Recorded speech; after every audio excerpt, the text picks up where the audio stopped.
Bonjour à tous, bienvenue sur Radio Fogeek pour un nouvel unboxing. Vous l'avez deviné grâce à la vignette, cette fois-ci on va s'attaquer au Castlevania de Netflix, la série d'animation.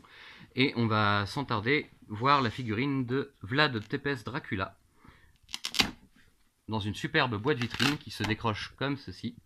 Voilà. Et à l'intérieur vous avez une belle vitrine sur le personnage avec une photo agrandie bien sûr sur le côté gauche. Et voilà. Donc c'est une belle boîte vitrine, une belle petite boîte sympathique pour une figurine qui fait à peu près la même taille qu'une One Piece Portrait of Pirates. Et on va la voir plus en détail tout de suite. Donc voici la figurine du Seigneur des Vampires, le roi de Valachie, enfin le Seigneur de Valachie, le Seigneur de tous les vampires, Vlad Tepes Dracula, entouré de flammes, tel qu'il apparaît dans la saison 1 de la série d'animation Netflix, pour faire apparaître son message de guerre dans le ciel de Valachie.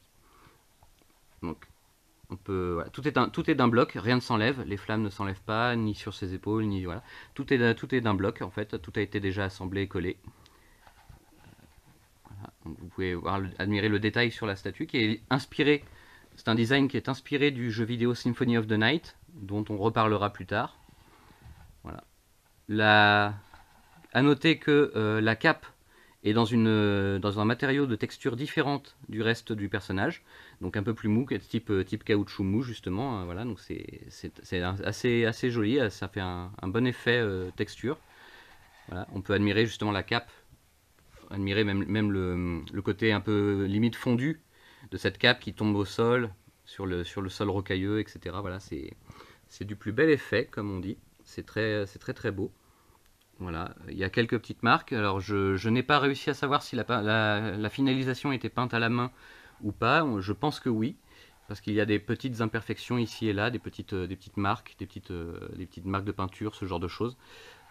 Globalement, ça n'altère en rien la qualité du produit et le fait que c'est une très jolie statuette, très jolie figurine plutôt, une très jolie figurine de Vlad Dracula.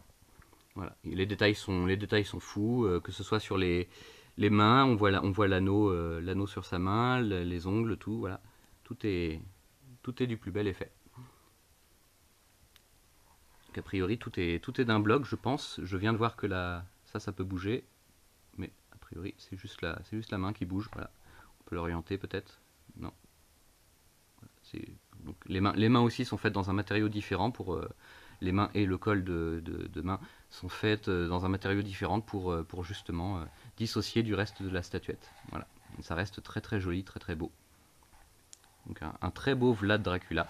Le seul souci voilà, que je trouve, c'est que tout est d'un bloc, on ne peut rien enlever, donc on ne peut pas admirer Dracula de pied en cap, justement, en retirant par exemple le miroir de flamme devant lui, on ne peut pas faire ça. Ce n'est pas si grave que ça, mais bon, c'est toujours un petit peu embêtant quand on ne peut pas admirer une figurine dans son ensemble. Voilà, là elle est en tout cas très belle. Elle est en tout cas très belle. C'est une très belle figurine, bien finalisée, bien peinte. Voilà, il y a vraiment rien à redire de choquant dessus. L'inspiration, le design, tout est fidèle à la série d'animation qui elle-même s'inspirait beaucoup du jeu vidéo Symphony of the Night de la saga Castlevania.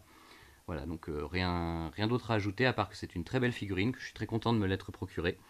Et maintenant, on vous dit au revoir.